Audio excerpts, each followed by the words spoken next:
Chers collègues, le Parlement de la République démocratique du Congo s'est réjoui de sa participation à cette 40e session de l'Assemblée parlementaire paritaire ACP-Union européenne, bien que celle-ci se déroule dans un contexte sanitaire mondial particulièrement difficile.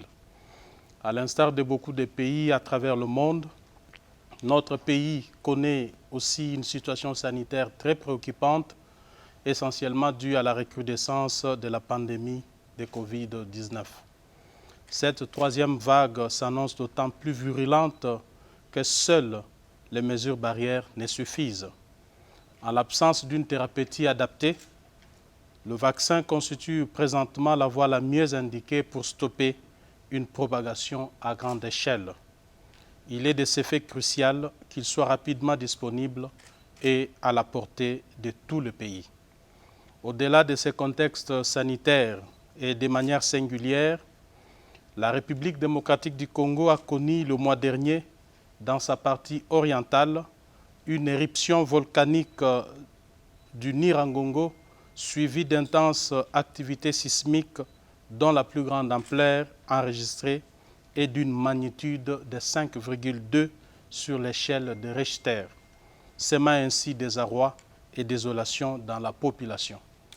Plusieurs pertes en vies humaines et de nombreux dégâts matériels ont été reportés. Le gouvernement s'emploie activement à assister les populations sinistrées. Au nom des députés membres de la délégation au EACP de mon pays, je salue très sincèrement l'assistance appréciable apportée aux victimes de cette catastrophe naturelle par des pays amis de la région et d'ailleurs.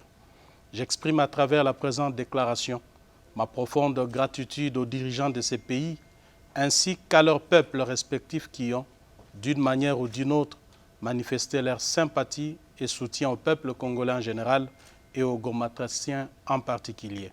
Par ailleurs, à titre de rappel, l'Est de la République démocratique du Congo vit, depuis de nombreuses années, déjà un drame humain sans précédent à cause des activités militaires des différents groupes armés.